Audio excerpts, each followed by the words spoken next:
Комбинација од оптимизам и трпение според францускиот амбасадор Тимоние е вистинскиот начин на понатамошниот интегративен пат кон Европската унија.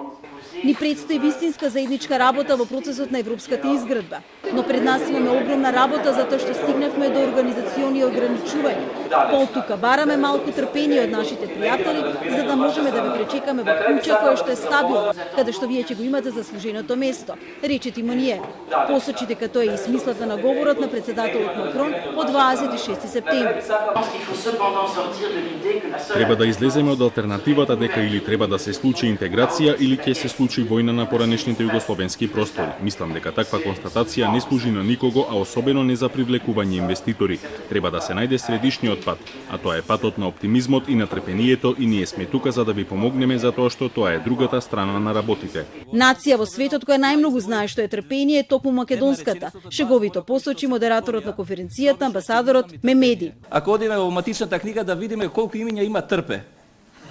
Така што ние веруваме во тоа трпение спасение, но тоа трпение треба да биде во корелација со еден оптимизам и една реална перспектива не многу далечна. Оптимизмот особено го нагласи германскиот амбасадор Герберих, кој нагласи дека владата во изминатиот период постигнала голем напредок.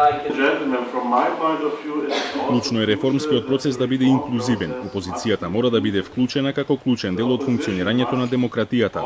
Конструктивниот политички диалог меѓу владата и опозицијата, надминувајќи ги сите политички разлики, е клучно за соодветно функционирање на една парламентарна демократија. Македонското општество е среде огромен реформски процес. Тие реформи се тешки и не секогаш популарни, но се во интерес на граѓаните и на земјата. Според шефот на канцеларијата на НАТО во Скопје Горас Бартол, стратешката цел на Македонија да стане дел од НАТО станува се поблиска, посочувајќи дека има големи очекувања од владата во следниот период. Сојузниците се согласија дека НАТО ќе ја покани вашата земја да се приклучи на алијансата веднаш штом ќе се најде заедничко прифатливо решение за прашањето на името. Сакаме да ве поздравиме како 30-тата земја членка на алијансата. Порача дека позитивната енергија во земјата не смее да се пропушти и дека сите мора активно да се посветат на приоритетните теми, а тоа се реформите, владење на правото, слобода на медиумите и мултиетничко општество.